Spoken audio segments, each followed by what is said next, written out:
Journey आपको बहुत चीज़ सिखाता है। आपको एक कॉन्फिडेंट रहना है और कंसिस्टेंटली आपको तैयारी करते रहना है। ये कभी नहीं लगा था कि मैं टॉप कर पाऊँगा। मेरा बस एम यही था कि मैं आईएएस में हो जाए।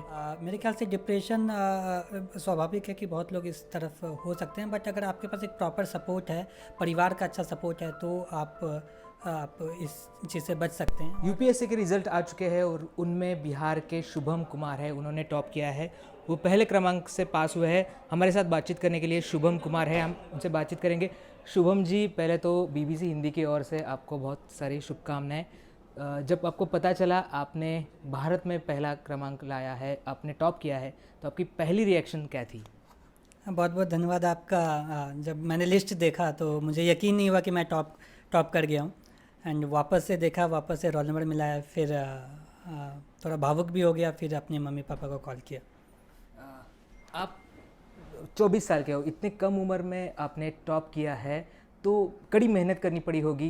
कैसी मेहनत की थी आपने? कितने साल से आप तैयारी कर रहे थे? मैं पिछले 3 साल से तैयारी में लगा हुआ था।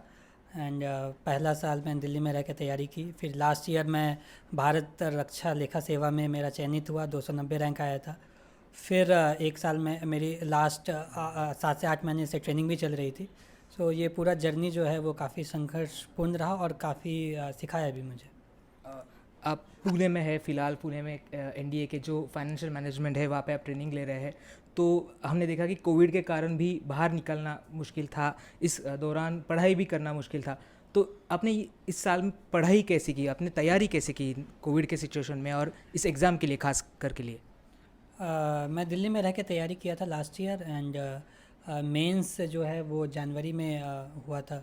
सो उस टाइम मैं एक फ़्लैट लेकर के अपने दोस्तों के साथ दिल्ली में रह के तैयारी की। एंड जो भी मटेरियल एंड सोर्सेज है वो मैं ऑनलाइन डाउनलोड करके फिर प्रिंट आउट करके मैं तैयारी करता था। आप बिहार की हम अगर बात करें, आप बिहार से आते हैं। बिहार के मुख्यमंत्री नीतीश कुमार है, उन्होंने भी ट्वीट किया है, आपका अभिनंदन किया है। बिहार से बहुत सारे जो छात्र हैं, वो दिल्ली हो या पुणे हो, वहाँ पे यूपीएससी की एग्ज़ाम की तैयारी करने के लिए आते हैं, बहुत सारे सपने लेके आते हैं। उन सारे लोगों को आप इस मौके पे क्या कहना चाहते हैं? उन सभी छात्रों को आप क्या संदेश देना चाहते हो? मैं कहना चाहूँगा कि यूपीएससी जर्नी आपको बहुत चीज़ सिखाता है। आपको एक कॉन्फिडेंट रहना है और कंसिस्टेंटली आपको तैयारी करते रहना है। हमने देखा है कि जो बहुत सारे छात्र होते हैं, बहुत सारी अटेम्प्ट्स देते हैं, उनमें उम्र भी निकल जाती है, उनके पास प्लान बी नहीं नहीं होता बहुत बार। तो ऐसे जो छात्र हैं वो बहुत बार अटेम्प्ट करके बहुत सारे डिप्रेशन में भी जाते हैं।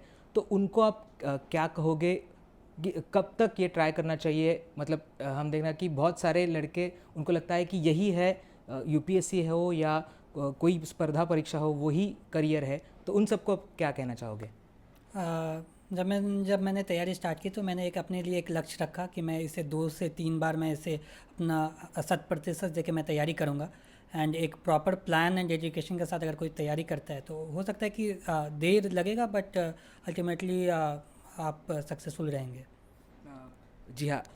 मैंने जैसे कहा कि बहुत सारे लड़के छात्र हैं, वो डिप्रेशन में भी जाते हैं, क्लियर नहीं कर पाते हैं, बहुत बार अटेम्प्ट करते हैं।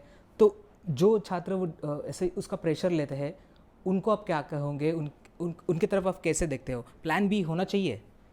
आ, मेरे लिए प्लान भी हमेशा से रहा कि मैं वापस से क्या कहते हैं, वापस से मैं अपने फील्ड में, सिविल इंजीनियरिंग फील्ड में वापस से जा सकता था। मेरे ख्याल से डिप्रेशन स्वाभाविक है कि बहुत लोग इस तरफ हो सकते हैं, बट अगर आपके पास एक प्रॉपर सपोर्ट है, परिवार का अच्छा सपोर्ट है, तो आप इस चीज़ से बच सकते हैं। और अगर कॉन्फिडेंस है, अगर आपका प्रॉपर प्लानिंग है, सो डेफिनेटली आप इससे तैयारी अच्छे से एंड अच्छे से कर सकते हैं।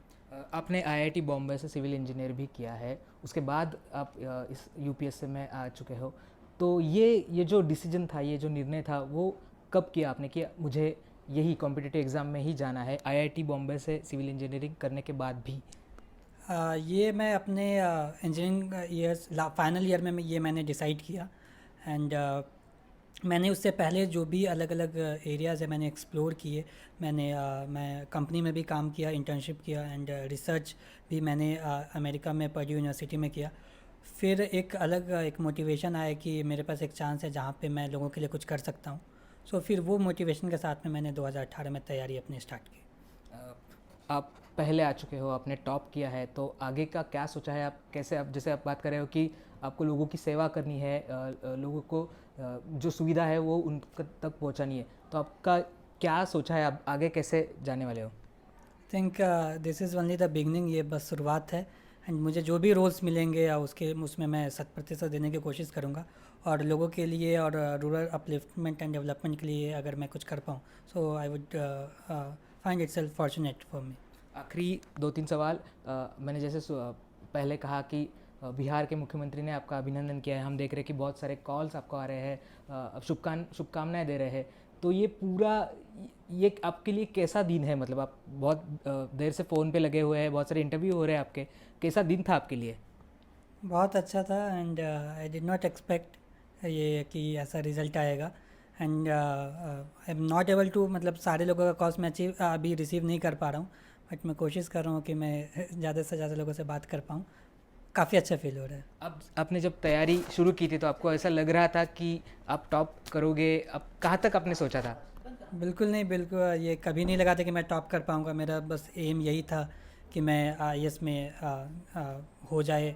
सो शुरुआत से यही एम था कि किसी तरह मेरा निकल जाए। ये कभी नहीं सोचा था कि पहला रैंक आएगा।